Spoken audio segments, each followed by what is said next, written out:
ਦਰਸ਼ਕੋ ਫਿਰ ਦੁਬਾਰਾ ਤੁਹਾਡਾ ਸਵਾਗਤ ਹੈ ਪ੍ਰੋਗਰਾਮ ਸੱਚੋ ਸੱਚ ਵਿੱਚ। ਜੀ ਡਾਕਟਰ ਸਾਹਿਬ, ਹੁਣ ਸਾਡੇ ਦਰਸ਼ਕਾਂ ਨੂੰ ਦੱਸੋ ਅੱਜ ਦੇ ਦਿਨ ਦੀ ਸਿੱਖ ਹਿਸਟਰੀ ਐਂਡ ਵਰਲਡ ਹਿਸਟਰੀ ਵਿੱਚ ਕੀ ਅਹਿਮੀਅਤ ਹੈ? ਸਿੱਖ ਇਤਿਹਾਸ ਦੇ ਹਵਾਲੇ ਨਾਲ 1710 ਚ ਬਾਬਾ ਬੰਦਾ ਸਿੰਘ ਬਹਾਦਰ ਨੇ ਪਹਿਲਾ ਸਿੱਖ ਰਾਜ ਸਥਾਪਿਤ ਕੀਤਾ ਜੀ। ਬਹਾਦਰ ਸ਼ਾਹ ਬਹੁਤ ਜਲਦੀ ਮਰ ਗਿਆ। ਫਿਰ ਜਹਾਂਦਰ ਸ਼ਾਹ ਜਿਸ ਨੇ ਸਿੱਖਾਂ ਦੇ ਖਿਲਾਫ ਮੁਹਿੰਮ ਵਿੱਢੀ, ਸੋ ਅੱਜ ਦੇ ਦਿਨ ਉਸ ਨੇ ਐਲਾਨ ਕੀਤਾ ਕਿ ਅਸੀਂ ਸਿੱਖ ਸ਼ਕਤੀ ਨੂੰ ਕੁਚਲ ਕੇ ਰੱਖ ਦਿਆਂਗੇ 1712 ਚ। 1923 ਚ ਜਿਵੇਂ ਹੁਣ ਅੱਜ ਅਸੀਂ ਦੇਖਦੇ ਹਾਂ ਕਿ ਸਾਰੀ ਜੁਝਾਰੂ ਲਹਿਰ ਨੂੰ ਕਿਵੇਂ ਅਕਾਲੀਆਂ ਨੇ ਹਮੇਸ਼ਾ ਸਰਕਾਰ ਦੇ ਨਾਲ ਰਲ ਕੇ ਨਾ ਪੱਖੀ ਬਣਾਇਆ, ਪਰ ਜਦੋਂ ਅਸੀਂ ਬੀਤੇ ਸਮੇਂ 'ਚ ਵੀ ਦੇਖਦੇ ਹਾਂ ਕਿ 1920 ਚ ਅਕਾਲੀ ਲਹਿਰ ਦੇ ਪੈਰਲਲ ਬੱਬਰ ਅਕਾਲੀ ਲਹਿਰ ਜਦੋਂ ਚੱਲੀ, ਜਿਨ੍ਹਾਂ ਨੇ ਜਿਹੜੇ ਟੋਡੀ ਸੀ ਮੁਖਬਰ ਉਹਨਾਂ ਨੂੰ ਸਜ਼ਾਵਾਂ ਦੇਣੀਆਂ ਸ਼ੁਰੂ ਕੀਤੀਆਂ, ਤੇ ਫਿਰ ਉਦੋਂ ਦੇ ਅਕਾਲੀਆਂ ਨੇ ਵੀ ਬੱਬਰ ਅਕਾਲੀਆਂ ਬਾਰੇ ਕਿਹਾ ਸੀ ਕਿ ਐਂਟੀ ਪੰਥ ਨੇ, ਇਹ ਸਿੱਖ ਪੰਥ ਦੇ ਵਿਰੋਧੀ ਨੇ ਜੀ। 1960 ਚ ਅੱਜ ਦੇ ਦਿਨ ਪੰਜਾਬੀ ਸੂਬੇ ਦੀ ਕਾਇਮੀ ਲਈ ਜਿਹੜਾ ਲੱਗਾ ਮੋਰਚਾ ਸੀ, ਉਹਦੇ ਚ ਪਹਿਲੇ ਜੱਥੇ ਨੇ ਗ੍ਰਿਫਤਾਰੀ ਦਿੱਤੀ। 1981 ਚ ਸਿੱਖ ਸਟੂਡੈਂਟ ਫੈਡਰੇਸ਼ਨ ਦੂਸਰੀਆਂ ਜਥੇਬੰਦੀਆਂ ਨੇ ਐਲਾਨ ਕੀਤਾ ਸੀ ਕਿ ਅਸੀਂ 31 ਮਈ ਨੂੰ ਇੱਕ ਜਲੂਸ ਕੱਢਾਂਗੇ ਅੰਮ੍ਰਿਤਸਰ ਸ਼ਾਂਤਮਈ ਤਰੀਕੇ ਨਾਲ, ਜਿਹਦੇ 'ਚ ਮੰਗ ਕੀਤੀ ਜਾਏਗੀ ਕਿ ਸ੍ਰੀ ਅੰਮ੍ਰਿਤਸਰ ਵਾਰਲਡ ਸਿਟੀ ਨੂੰ ਜਿਹੜਾ ਹੈ ਉਹ ਤੰਬਾਕੂ ਤੋਂ ਆਜ਼ਾਦ, ਸ਼ਰਾਬ ਔਰ ਮਾਸ ਤੋਂ ਆਜ਼ਾਦ ਜਿਹੜਾ ਉਹ ਜ਼ੋਨ ਐਲਾਨਿਆ ਜਾਏ ਜੀ। ਔਰ ਇਸ ਤੋਂ ਠੀਕ ਪਹਿਲਾਂ ਅੱਜ ਦੇ ਦਿਨ 29 ਮਈ ਨੂੰ 10,000 ਦੇ ਕਰੀਬ ਹਿੰਦੂ ਜਥੇਬੰਦੀਆਂ ਦੀ ਅਗਵਾਈ ਹੇਠ ਹਿੰਦੂਆਂ ਨੇ ਬੜਾ ਭੜਕਾਊ ਕਿਸਮ ਦਾ ਜਲੂਸ ਅੰਮ੍ਰਿਤਸਰ 'ਚ ਕੱਢਿਆ।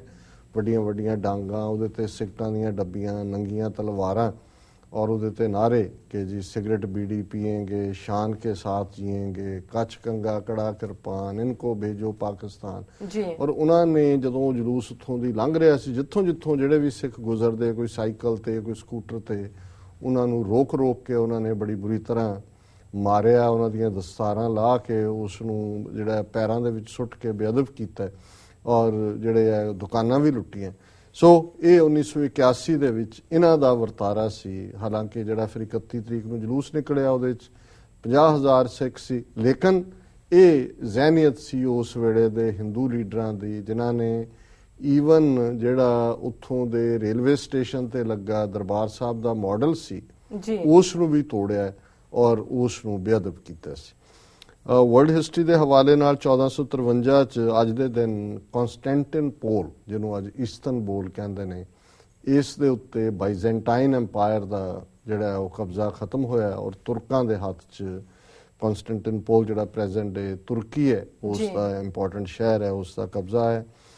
1790 ਦੇ ਵਿੱਚ ਰੋਡ ਆਈਲੈਂਡ ਜਿਹੜੀ ਛੋਟੀ ਜਿਹੀ ਸਟੇਟ ਹੈ ਅਮਰੀਕਾ ਦੀ, ਇਹ ਉਹ 13ਵੀਂ ਸਟੇਟ ਬਣੀ ਜਿਹਨੇ ਅਮਰੀਕਨ ਕਨਸਟੀਟਿਊਸ਼ਨ ਨੂੰ ਮਾਨਤਾ ਦਿੱਤੀ, ਰੈਟੀਫਾਈ ਕੀਤਾ, ਕਿਉਂਕਿ 13 ਕਾਲੋਨੀਜ਼ ਨਹੀਂ ਬ੍ਰਿਟਿਸ਼ ਦੇ ਖਿਲਾਫ ਆਜ਼ਾਦੀ ਦੀ ਗੱਲ ਜਿਹੜੀ ਹੈ ਉਹ ਕੀਤੀ ਸੀ। 1849 ਚ ਲਿੰਕਨ, ਹੁਣ ਇਹ ਜਿਹੜੀ ਅੰਗਰੇਜ਼ੀ ਦੀ ਫਰੇਜ਼ ਹੈ ਮੈਂ ਬਹੁਤ ਬਚਪਨ ਤੋਂ ਮੈਨੂੰ ਯਾਦ ਹੈ, ਮੈਂ ਇਸਤੇਮਾਲ ਕਰਦਾ ਆਪਣੀ ਲਿਖਤ 'ਚ, ਪਰ ਮੈਨੂੰ ਵੀ ਅੱਜ ਪਤਾ ਲੱਗਾ ਕਿ ਇਹ ਅਬਰਾਹਿਮ ਲਿੰਕਨ ਦੀ ਲਿਖੀ ਹੋਈ ਹੈ ਔਰ ਇਹ ਲਿੰਕਨ ਦੀ ਲਿਖਤ ਹੈ, you can fool some people for all the time, you can fool some people for all the time, but you can't fool all the people all the time ਜੀ। ਕਿ ਵੀ ਤੁਸੀਂ ਕੁਝ ਲੋਕਾਂ ਨੂੰ ਸਦਾ ਲਈ ਮੂਰਖ ਇੱਕ ਇਹਦੇ 'ਚ ਹੋਰ ਲਾਈਨ ਹੈ, you can fool some people for some time, you can fool some people for all the time, but you can't fool all the people all the time। ਕਿ ਕੁਝ ਲੋਕਾਂ ਨੂੰ ਤੁਸੀਂ ਕੁਝ ਸਮੇਂ ਲਈ ਮੂਰਖ ਬਣਾ ਸਕਦੇ ਹੋ ਜੀ, ਕੁਝ ਲੋਕਾਂ ਨੂੰ ਤੁਸੀਂ ਸਦਾ ਲਈ ਮੂਰਖ ਬਣਾ ਸਕਦੇ ਹੋ, but you can't fool all the people all the time, ਪਰ ਤੁਸੀਂ ਸਾਰੇ ਲੋਕਾਂ ਨੂੰ ਹਮੇਸ਼ਾ ਮੂਰਖ ਨਹੀਂ ਬਣਾ ਸਕਦੇ। ਸੋ ਇਹ ਇਬਰਾਹਿਮ ਲਿੰਕਨ ਦੀ ਲਿਖਤ ਹੈ। 1900 ਦੇ ਵਿੱਚ ਟ੍ਰੇਡਮਾਰਕ ਐਸਕੈਲੇਟਰ, ਹੁਣ ਜਦੋਂ ਅਸੀਂ ਜਾਂਦੇ ਹਾਂ ਇਹਨੂੰ ਉੱਥੇ ਕੀ ਕਹਿੰਦੇ ਸੀ ਜਦੋਂ ਪੰਜਾਬ 'ਚ ਹੁੰਦੇ ਸੀ, ਐਸਕੈਲੇਟਰ ਲਈ ਕੀ ਸ਼ਬਦ ਹੁੰਦਾ? ਲਿਫਟ। ਇੱਥੇ ਐਸਕੇਲੇਟਰ ਕਹਿੰਦੇ ਨੇ। ਹੁਣ ਇਹ ਐਸਕੇਲੇਟਰ ਦਾ ਟ੍ਰੇਡਮਾਰਕ ਜਿਹੜੀ ਕੰਪਨੀ ਸੀ 1900 ਦੇ ਵਿੱਚ ਆਰਟਿਸ ਐਲੀਵੇਟਰ ਕੰਪਨੀ,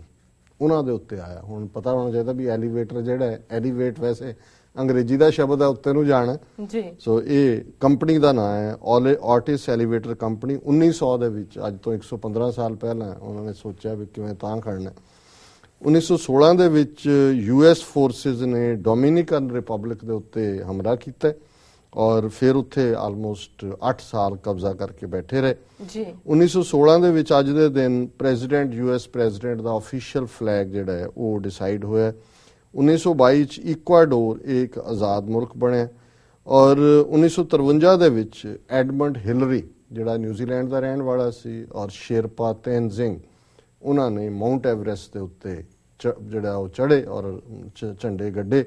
ਅੱਜ ਅਫਸੋਸ ਉਹੀ ਨੇਪਾਲ ਅਰਥਕੁਏਕ ਤੋਂ ਬਾਅਦ ਕਿਸ ਕਿਸਮ ਦਾ ਉੱਥੋਂ ਦੇ ਲੋਕ ਸਫਰ ਕਰ ਰਹੇ ਨੇ ਜੀ 1968 ਦੇ ਵਿੱਚ ਯੂਨਾਈਟਿਡ ਨੇਸ਼ਨਸ ਨੇ ਇਹ ਰੈਜ਼ੋਲੂਸ਼ਨ ਕੀਤਾ ਕਿ ਵੀ ਰੋਡੇਸ਼ੀਆ ਜਿੱਥੇ ਕਿ ਚਿੱਟੇ ਵਾਈਟ ਮਾਈਨੋਰਿਟੀ ਰੂਲ ਕਰ ਰਹੀ ਸੀ ਉਹਨਾਂ ਦੇ ਖਿਲਾਫ ਸੈਂਕਸ਼ਨਸ ਲਾਈਆਂ ਗਈਆਂ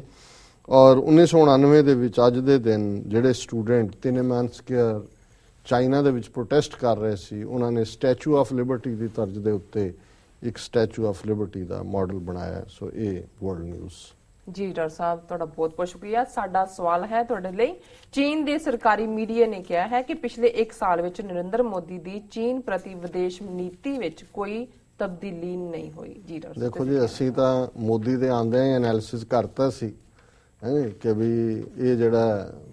ਜਾਨ ਬਚੀ ਤੋਂ लाखों पाए लौट के बुद्धू घर को आए ਕੁਝ ਨਹੀਂ ਹੈ ਔਰ ਇਹਨਾਂ ਨੇ ਬੜਾ ਕਿ ਜੀ ਮੋਦੀ ਨੇ ਐਲਾਨ ਕਰ ਦਿੱਤਾ ਹੈ ਕਿ ਹੁਣ ਚਾਈਨਾ ਵਾਲਿਆਂ ਨੂੰ ਉਤਰਦਿਆਂ ਹੀ 에ਅਰਪੋਰਟ ਦੇ ਉੱਤੇ ਜਿਹੜਾ ਉਹ ਵੀਜ਼ੇ ਦਿੱਤੇ ਜਾਣਗੇ ਔਰ ਬਹੁਤ ਬ੍ਰੇਕ ਥਰੂ ਕਰ ਦਿੱਤੀ ਜਿਹੜੀ ਪਹਿਲੇ ਇਹਨੇ ਨਹੀਂ ਸੀ ਕੀਤੀ ਹੁਣ ਜਿਹੜਾ ਗਲੋਬਲ ਟਾਈਮਜ਼ ਹੈ ਉਹ ਚਾਈਨਾ ਦਾ ਆਫੀਸ਼ੀਅਲ ਅਖਬਾਰ ਹੈ ਜੀ ਜੋ ਉਹਦੇ ਚ ਛਪਦਾ ਹੈ ਉਹ ਸਮਝੋ ਚਾਈਨਾ ਦੀ ਆਫੀਸ਼ੀਅਲ ਪਾਲਿਸੀ ਹੈ और उसका हेडलाइन ये है कि no dramatic reforms in Modi's foreign policy in first year कि 1 साल दे विच कोई तब्दीली नहीं हुई और उसका with only a vague foreign policy platform 1 year ago it now becomes clear that Modi has largely inherited his two predecessors foreign policy legacies and no dramatic reform has so far been seen ਕਿ ਉਹਨਾਂ ਨੇ ਕਿਹਾ ਜੀ ਜੋ ਪਹਿਲੇ ਹੀ ਸੀ ਉਹੀ ਹੈ ਕੋਈ ਉਹਦੇ ਵਿੱਚ ਤਬਦੀਲੀ ਨਹੀਂ ਹੋਈ ਜੀ This is especially evident in Modi's handling of major power politics. He tries to seek better relations with US and Japan in general and strike an optimal trade-off between guarding against China's increasing influence and expanding the economic cooperation. ਕਿ ਉਹ ਖੁਸ਼ ਇਹਨਾਂ ਨੂੰ ਕਰ ਰਿਹਾ ਹੈ China ਨੂੰ ਵੀ ਜਿਹੜਾ ਕੰਟੇਨ ਕਰਨਾ ਚਾਹੁੰਦਾ ਹੈ under Modi India China policy still heavily security driven ਕਿ ਉਹੀ ਸੁਰੱਖਿਆ ਦਾ ਡਰ As a result, Modi's foreign economical initiative to work with China are jeopardized by security concerns, especially those from the security institutions and domestic hawks. उन्होंने कहा जी कोई तब्दीली नहीं है ਤੇ ਜਿਹੜਾ ਵੀਜ਼ਾ ਦੇਣ ਦੀ ਗੱਲ ਕੀਤੀ ਹੈ ਸਿਰਫ ਟੂਰਿਸਟ ਲਈ ਹੈ ਨਾਟ ਜਿਨ੍ਹਾਂ ਨੇ ਬਿਜ਼ਨਸ ਡੈਲੀਗੇਸ਼ਨ ਨੇ ਜਾਂ ਜਿਹੜੇ ਇਨਵੈਸਟਰ ਨੇ ਸੋ ਉਹ ਸਿਰਫ ਇਹ ਹੈ ਵੀ ਸਾਡੇ ਟੂਰਿਸਟ ਆਣ ਤੇ ਟੂਰਿਸਟ ਜਿਹੜੇ ਨੇ ਕਿਹੜੀ ਚੀਜ਼ ਚੀਨ 'ਚ ਨਹੀਂ ਹੈ ਵੀ ਉਹਨਾਂ ਨੇ ਜਾ ਕੇ ਉੱਥੇ ਮੱਖੀਆਂ ਮੱਛਰ ਦੇਖਣ ਆਣਾ ਇਹਨਾਂ ਦੇ ਕਿਉਂਕਿ ਚਾਈਨਾ ਦੇ ਇਨਵੈਸਟਰ ਹੈ ਉਹ ਬਿਜ਼ਨਸ ਕਮਿਊਨਿਟੀ ਹੈ ਪਰ ਇਹ ਫੈਸਿਲਿਟੀ ਉਹਨਾਂ ਨੂੰ ਨਹੀਂ ਦਿੱਤੀ ਤੇ ਬਾਕੀ ਹਰ ਥਾਂ ਤੇ ਸਿਕਿਉਰਿਟੀ ਕੰਸਰਨ ਹੈ ਤੇ ਉਹਨਾਂ ਨੇ ਤਾਤੇ ਕੱਢਿਆ ਕਿ ਵੀ ਕੁਝ ਨਹੀਂ ਹੈ ਨਾ ਕੁਝ ਬਦਲਿਆ ਨਾ ਕੁਝ ਜਿਹੜਾ ਨਵਾਂ ਆਇਆ ਇਹ ਉਹੀ ਹੈ ਜੋ ਪਹਿਲੀ ਨੀਤੀ ਸੀ ਸੋ ਇਹ ਮੋਦੀ ਦੀ ਸਕਸੈਸ ਹੈ ਚਾਈਨਾ ਵਿਜ਼ਿਟ ਦੀ ਜੀ ਡਾਕਟਰ ਸਾਹਿਬ ਬਿਲਕੁਲ ਹੁਣ ਸਾਡੇ ਦਰਸ਼ਕਾਂ ਦੱਸੋ ਅੱਜ ਦਾ ਵਿਚਾਰ ਅੱਜ ਦੇ ਵਿਚਾਰ ਲਈ ਅਸੀਂ ਗੌੜੀ ਕਬੀਰ ਜੀ ਸ਼ਬਦ ਕਬੀਰ ਸਾਹਿਬ ਦਾ ਚੁਣਿਆ ਗੌੜੀ ਰਾਗ ਦਾ ਜੀ ਉਪਜੈ ਨਿਪਜ ਸਮਾਈ ਨੈਣੇ ਦੇਖਤ ਇਹੋ ਜਗ ਜਾਈ ਲਾਜ ਨਾ ਮਰੋ ਕਹੋ ਘਰ ਮੇਰਾ ਅੰਤ ਕੀ ਬਾਰ ਨਹੀਂ ਕਛ ਤੇਰਾ ਅਨਕ ਜਤਨ ਕਰ ਕਾਇਆ ਪਾਲੀ ਮਰਤੀ ਬਾਰ ਅਗਨ ਸੰਗ ਜਾਲੀ ਚੋਆ ਚੰਦਨ ਮਰਦਨ ਅੰਗਾ ਸੋ ਤਨ ਜਲੈ ਕਾਠ ਕੈ ਸੰਗਾ ਕਹੋ ਕਬੀਰ ਸੁਨੋਰੇ ਗੁਨੀਆ ਬਿਨਸੈ ਗੋ ਰੂਪ ਦੇਖੈ ਸਭ ਦੁਨੀਆ ਜੀ ਹੁਣ ਇਹ ਜਿਹੜੀ ਕਬੀਰ ਸਾਹਿਬ ਦਾ ਫਰਮਾਨ ਹੈ ਉਹ ਲੋਕ ਜਿਹੜੇ ਸਰੀਰ ਨੂੰ ਹੀ ਸ਼ਿੰਗਾਰਨ ਦੇ ਉੱਤੇ ਚੋਆ ਚੰਦਨ ਮਰਦਨ ਅੰਗਾ ਕਿ ਚੰਦਨ ਦੀ ਖੁਸ਼ਬੂ ਵਾਲੇ ਤੇਲ ਸਾਰਾ ਦਿਨ ਮਲਣੇ ਜਾਂ ਆਪਣੇ ਆਪ ਨੂੰ ਸਿਰਫ ਬਾਹਰਲੇ ਤਨ ਨੂੰ ਪਾਲਣ ਦੇ ਲਈ ਆਪਣੀ ਜ਼ਿੰਦਗੀ ਗੁਜ਼ਾਰਨੀ ਔਰ ਜੀਵਨ ਦਾ ਮਨਸ਼ਾ ਜੀਵਨ ਦੀ ਹਕੀਕਤ ਜੀਵਨ ਦੇ ਤੱਥ ਨੂੰ ਨਾ ਸਮਝਣਾ ਉਹਨਾਂ ਲੋਕਾਂ ਨੂੰ ਮੱਦੇ ਨਜ਼ਰ ਰੱਖ ਕੇ ਜਿਵੇਂ ਬਾਬਾ ਫਰੀਦ ਨੇ ਕਿਹਾ ਸੀ ਕਿ ਜੈ ਸਿਰ ਚੁਨ ਚੁਨ ਬਾਂਧਤ ਪਾਗ ਸੋ ਸਿਰ ਚੁੰਚ ਸਵਾਰੇ ਕਾਗ ਕਿ ਵੀ ਜਿਹਦੇ ਤੇ ਬੜਾ ਸਾਰਾ ਦਿਨ ਤੂੰ ਚੁਣ ਚੁਣ ਕੇ ਪੱਗ ਬੰਨ੍ਹਦਾ ਔਰ ਉਹੀ ਲੋਕ ਜਿਹੜੇ ਲੋਕ ਦਿਖਾਵੇ ਦੇ ਵਿੱਚ ਔਰ ਸਿਰਫ ਤੇ ਸਿਰਫ ਦੁਨਿਆਵੀ ਇਆਸ਼ ਔਰ ਦੁਨਿਆਵੀ ਖੂਬਸੂਰਤੀ ਦੇ ਵਿੱਚ ਹੀ ਯਕੀਨ ਰੱਖਦੇ ਨੇ ਸੋ ਕਬੀਰ ਸਾਹਿਬ ਨੇ ਉਹਨਾਂ ਨੂੰ ਐਡਰੈਸ ਹੁੰਦਿਆਂ ਇਹ ਫਰਮਾਇਆ, ਉਪਜੈ ਨਿਪਜੈ ਨਿਪਜ ਸਮਾਈ, ਕਿ ਅਸੀਂ ਪੈਦਾ ਹੁੰਦੇ ਹਾਂ, ਫਿਰ ਅਸੀਂ ਗਰੋ ਹੁੰਦੇ ਹਾਂ, ਨਿਪਜਦੇ ਹਾਂ, ਤੇ ਜਦੋਂ ਫੁੱਲੀ ਗਰੋਨ ਹੋ ਜਾਂਦੇ ਫਿਰ ਸਮਾਈ, ਫਿਰ ਅਸੀਂ ਖਤਮ ਹੋ ਜਾਂਦੇ, ਪੈਰਿਸ਼ ਹੋ ਜਾਂਦੇ ਜੀ। ਨੈਣੇ ਦੇਖਤ ਇਹੋ ਜਗ ਜਾਈ, ਸਾਡੀਆਂ ਅੱਖਾਂ ਸਾਹਮਣੇ ਇਹ ਜਗ ਜਿਹੜਾ ਹੈ, ਇਹਦੀ ਇਹੀ ਕਹਾਣੀ ਹੈ, ਬਾਲ ਜਵਾਨੀ ਔਰ ਬਿਰਧ ਫੁਨ ਤੀਨ ਅਵਸਥਾ ਅਖੀਰ ਅੰਤ ਹੈ ਜੀ। ਲਾਜ ਨਾ ਮਰੋ ਕਹੋ ਘਰ ਮੇਰਾ, ਵੀ ਤੈਨੂੰ ਸ਼ਰਮ ਨਹੀਂ ਆਉਂਦੀ ਵੀ ਇਹ ਦੇਖਦਿਆਂ ਹੋਇਆ ਵੀ ਸੰਸਾਰ 'ਚ ਹਰ ਕੋਈ ਜਾ ਰਿਹਾ ਹੈ, ਫਿਰ ਵੀ ਤੂੰ ਕਹਿੰਦਾ ਵੀ ਇਹ ਦੁਨੀਆ ਮੇਰੀ ਹੈ, ਮੈਂ ਇੱਥੇ ਜਿਵੇਂ ਬੈਠੇ ਰਹਿਣਾ, ਤੈਨੂੰ ਸ਼ਰਮ ਨਹੀਂ ਆਉਂਦੀ? ਲਾਜ ਨਾ ਮਰੋ, ਤੂੰ ਮਰ ਕਿਉਂ ਨਹੀਂ ਜਾਂਦਾ ਸ਼ਰਮ ਦੇ ਨਾਲ? ਅੰਤ ਕੀ ਬਾਰ ਨਹੀਂ ਕਛ ਤੇਰਾ, ਅਖੀਰ ਤੂੰ ਕੀ ਨਾਲ ਲੈ ਕੇ ਜਾਏਂਗਾ? ਅਨਕ ਯਤਨ ਕਰ ਕਾਇਆ ਪਾਲੀ, ਕਿ ਤੂੰ ਬਹੁਤ ਯਤਨ ਕੀਤੇ ਨੇ ਇਸ ਸਰੀਰ ਨੂੰ ਪਾਲਣ ਦੇ ਲਈ। ਮਰਤੀ ਬਾਰ ਅਗਨ ਸੰਗ ਜਾਲੀ, ਅਖੀਰ ਇਹਨੇ ਅੱਗ ਦੇ ਹਵਾਲੇ ਹੋ ਜਾਣਾ। ਚੋਆ ਚੰਦਨ ਮਰਦਨ ਅੰਗਾ, ਤੂੰ ਬੜਾ ਸੈਂਡਲਵੁੱਡ ਆਇਲ, ਬੜਾ ਚੰਦਨ ਦਾ ਤੇਲ ਆਪਣੇ ਡੋਲਿਆਂ ਤੇ ਮਲਦਾ, ਆਪਣੇ ਸਰੀਰ ਤੇ ਮਲਦਾ। ਸੋ ਤਨ ਜਲਿਆ ਕਾਠ ਕਹਿ ਸੰਗਾ, ਅਲਟੀਮੇਟਲੀ ਉਹ ਸਰੀਰ ਨੇ ਲੱਕੜ ਦੇ ਨਾਲ ਸਵਾਹ ਹੋ ਜਾਣਾ। ਕਹੋ ਕਬੀਰ ਸੁਨੋਰੇ ਗੁਨੀਆਂ, ਕਬੀਰ ਸਾਹਿਬ ਕਹਿੰਦੇ ਨੇ ਉਹ ਗੁਣੀ ਲੋਕੋ, ਉਹ ਵਰਚੁਅਸ ਲੋਕੋ, ਭਲੇ ਲੋਕੋ, ਉਹ ਚੰਗੇ ਲੋਕੋ, ਇਹ ਗੱਲ ਧਿਆਨ ਨਾਲ ਸੁਣੋ। ਬਿਨਸੈ ਗੋ ਰੂਪ ਦੇਖਿਆ ਸਭ ਦੁਨੀਆ, ਅਖੀਰ ਇਹ ਖੂਬਸੂਰਤੀ ਜਿਸ ਦੇ ਉੱਤੇ ਅਸੀਂ ਸਾਰੀ ਜ਼ਿੰਦਗੀ ਬੜਾ ਝੂਠਾ ਫਖਰ ਕਰਦੇ ਹਾਂ, ਇਹ ਬਿਨਸੈ ਗੋ, ਇਹਨੇ ਡਿਸਟਰੋਏ ਹੋ ਜਾਣਾ